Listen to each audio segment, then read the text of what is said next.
In today's episode, we'll be talking about how to convert renters to owners. Why would you do that? When do you do it? And what are the strategies behind that?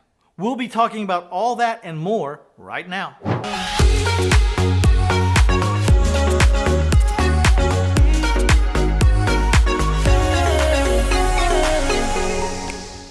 So why would you convert a renter to an owner-financed homeowner? Why would you want to do that? Well, the answer to me is really obvious. You're sick and tired of being a landlord, probably. That's probably the number one reason. Number two, it's time to take your profit and retire. Head off to Tahiti somewhere where all you have to do is just check your bank deposit for the mortgage payment every month.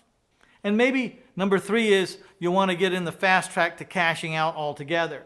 So sometimes when you convert people to seller financing your property from you, you can also set in some balloons so that at some point in time they have to get a new loan and pay you off. Also, there's the question of when. A lot of people do this when a problem house becomes vacant. If you have a portfolio of rental houses, say 25 or 50 or 100, do not bother the tenants that are paying you like a clockwork and causing no problems. Why would you go up and kick a sleeping dog? You shouldn't. But as a house becomes vacant, you can start to take some inventory. Is this house lucrative?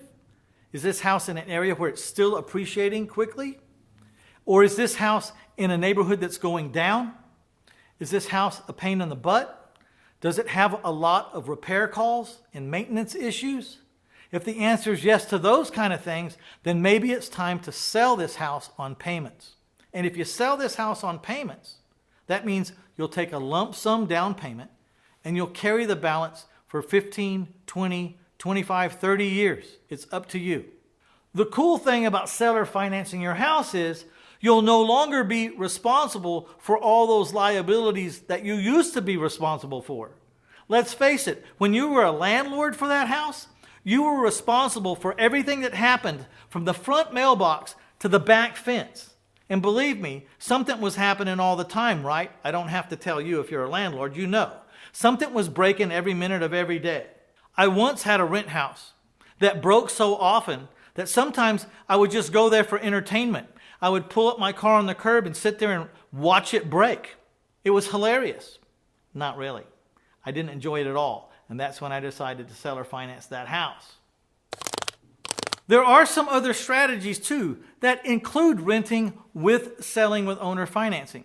One of them is you buy a house, you rent it out for at least a year, and you get past long-term capital gains when you go into a different taxing bracket. And then when the house becomes vacant, whether it be at the end of that year or the next few years, whenever it does become vacant, then they go ahead and seller finance it at that point because they've already held the property for a specified amount of time. Now, to achieve a long-term capital gains treatment in your taxes, it is generally thought that that is a year or so. There's nothing in writing that says exactly how long you have to hold it, but there is case law. And the case law seems to suggest that if you rent these properties for at least a year, you can move into a long-term capital gains tax treatment, which is a lot less than short-term capital gains tax treatment. So one of the strategies out there is to rent the houses for a little bit of time, and then once they've crossed the 1-year mark, they'll seller finance it at that point. I have had students and people come to me that are so tired of landlording, they just want to convert their whole portfolio, be it 20 houses or 100 houses. And that's what I help them do. 1 house at a time, 2 houses at a time. We find out who's in the houses that have been paying good that would rather be the owner for about the same monthly payment. Now, this only works if those people have some kind of down payment. Now, there's debates. If I got a house for sale owner financed and I'm looking at a new customer coming in the door that wants to buy my house, I'm not going to let them in with anything less than a 10% down payment. But if someone's been in my house for 7 or 8 years and has been right on time and a good person and taking care of that house and has been responsible, maybe I'll think about letting them in that house for less of a commitment than I would normally demand. But that's strictly up to you.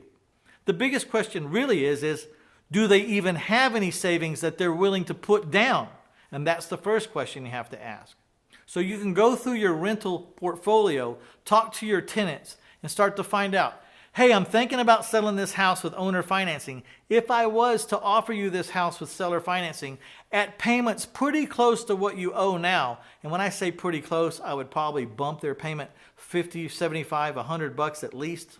If I can keep your payment pretty close to what it is now, how much would you be willing to put down for me to consider you as the buyer? See what they say. Some people will make it extremely easy for you. They're willing to put down 20, 30. You might even find out that they've been looking for a house to buy because they thought you would never sell the house, and they were about to give that money to somebody else. But you've offered the house to them now, and now they want to stay.